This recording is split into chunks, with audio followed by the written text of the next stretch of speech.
प्रिय भैया बहनों, इसके पहले मैं आपको प्रोटीन और उसके कार्य पढ़ाया था। कक्षा 9 सहायक शिक्षा पूर्ण प्रोटीन के स्रोत।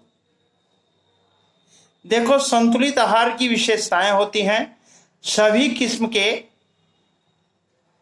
मांस एवं पशुओं से मिलने वाले पदार्थ प्रोटीन का स्रोत होते हैं। पूर्ण प्रोटीन के बेहतरीन स्रोत हैं सोयाबीन, दाल, दूध और दूध से बने पदार्थ। संतुलित आहार की विशेषताएं क्या है? प्रोटीन एवं खनिज लवण प्रदान करने वाले पदार्थ का भोजन में पर्याप्त मात्रा में समावेश हो जाना। दूसरा, ऊर्जा प्रदान करने वाले पदार्थ उचित मात्रा में प्राप्त होते हैं। संतुलित आहार में सुरक्षात्मक पोषक तत्वों की उपस्थिति आवश्यक है। प्रत्येक व्यक्ति के आय के अनुसार अलग अलग होती है।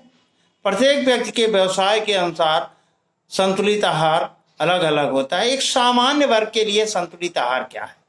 देखें प्रिय भैया बहनों, प्रोटीन 73 ग्राम होना चाहिए, वसा 74 ग्राम, कार्बोज 408 ग्राम, कैल्शियम 2.02 ग्राम, लोहा 30 से 40 मिलीग्राम होना चाहिए। प्रिय भैया बहनों, इसी प्रकार हम देखते हैं कि फास्फोरस 147 ग्राम और विटामिन बी 49 या उससे अधिक मिलीग्राम, विटामिन सी 30 से 50 मिलीग्राम। प्रतिदिन एक व्यक्ति को जितनी कैलोरी की आवश्यकता होती है उसका विवरण निम्नलिखित है। देखो, 1 से 6 वर्ष के उम्र वालों के लिए 1100 से 1400 कैलोरी की जरूरत पड़ती है। 7 से 12 वर्ष के उम्र वालों के लिए 1500 से 2000 कैलोरी की जरूरत पड़ती है। 13 से 16 वर्ष के लिए 2300 से 2400 कैलोरी की जरूरत पड़ती है। 17 से 20 वर्ष के लोगों के लिए 2500 से 3000 कैलोरी की जरूरत पड़ती है। कठिन परिश्रम करने वाले पुरुषों के लिए 3500 कैलोरी चाहिए। सामान्य कार्य करने वालों के लिए 3000 कैलोरी चाहिए। हल्का कार्य करने वालों के लिए 2400 कैलोरी ऊर्जा चाहिए। कठिन परिश्रम करने वाली महिलाओं के लिए 3000 कैलोरी। अपने माँ को, अपने बच्चे को दूध पिलाने वाली महिलाओं के लिए 2700 कैलोरी की आवश्यकता है। गर्भवती महिलाओं के लिए 2400 कैलोरी। मध्यम कार्य करने वालों के लिए 2400 कैलोरी की आवश्यकता है। हल्का कार्य करने वालों के लिए 2100 कैलोरी की आवश्यकता है। साधारण व्यक्ति का दैनिक जीवन में संतुलित आहार क्या होना चाहिए?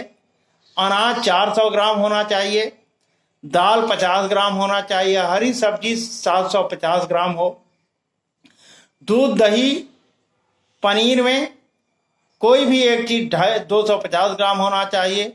सब्जियों में आलू या अरबी 250 ग्राम हो, वसा और तेल की मात्रा 25 ग्राम हो, मांस, मछली, अंडा 150 ग्राम हो, शक्कर 40 ग्राम हो, फल, संतरा, नींबू, पपीता आदि 100 ग्राम हो, तरल पदार्थ पानी 3 लीटर होना चाहिए। यह तालिका मांसाहारी व्यक्ति के लिए है। शाकाहारी व्यक्ति को दूध की मात्रा में वृद्धि करके इसकी कमी पूरी कर सकता है और बच्चों और स्त्रियों के लिए इसकी मात्रा कम या अधिक हो सकती है। एथलीट के लिए संतुलित आहार। प्रिय भैया बहनों, जो व्यक्ति खेलों में भाग लेते हैं उनको कैलोरी की आवश्यकता अधिक होती है। खेलों में व्यक्ति को ज्यादा मेहनत करनी पड़ती है। हम देखते हैं कि एथलीट के शरीर में पूर्ण मात्रा में कैलोरी नहीं पहुंचती तो अपने खेल के स्तर का विकास ठीक तरह से नहीं कर पाता है। शारीरिक शिक्षकों एवं डॉक्टरों का यह कार्य है कि उनके एथलीट किस स्तर पर शारीरिक परिश्रम कर रहे हैं तो उनके लिए कितनी कैलोरी की आवश्यकता है। समय समय पर परिश्रम को देखते हुए इसमें कमी या वृद्धि की जा सकती है। एथलीट का प्रतिदिन, सप्ताह, 15 दिन एवं 1 महीने के बाद उसका मेजरमेंट टेस्ट लेना चाहिए, मूल्यांकन करना चाहिए, जिससे प्राप्त निश्चित हो जाए एथलेटिक को संतुलित आहार मिल रहा है या नहीं मिल रहा है। अब देख लीजिए, 20 वर्ष युवक को 3500 कैलोरी की ऊर्जा आवश्यकता पड़ती है जो एथलेटिक्स हो, और बालिकाओं के लिए 20 वर्ष की जो एथलेटिक्स है 3000 कैलोरी ऊर्जा की आवश्यकता पड़ती है। प्रिय भैया बहनों, हम देखते हैं कि किन खाद्य पदार्थों में कितनी कैलोरी ऊर्जा पाई जाती है। 380 ग्राम अनाजों में 1300 कैलोरी ऊर्जा प्राप्त होती है। 85 ग्राम दाल में 300 कैलोरी ऊर्जा मिलती है। एक अंडा में 86 ग्राम कैलोरी ऊर्जा मिलती है।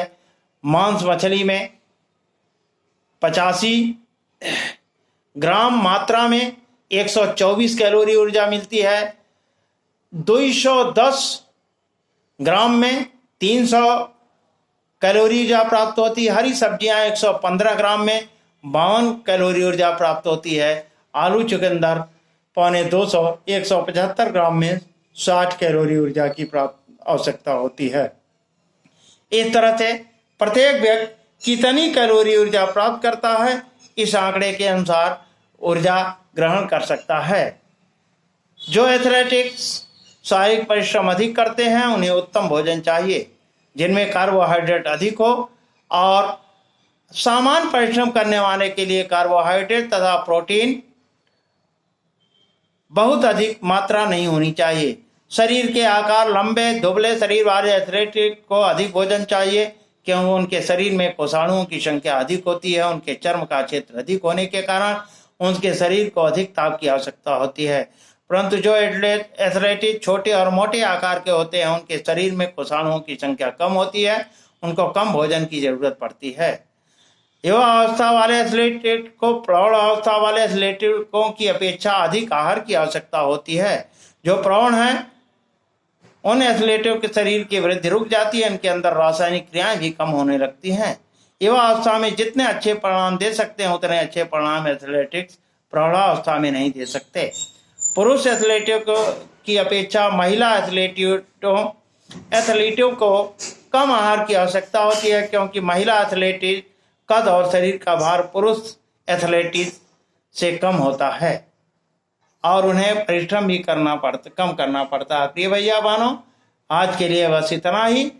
फिर हम अगले दिन अभ्यास प्रश्न कराएंगे। तब तक के लिए धन्यवाद।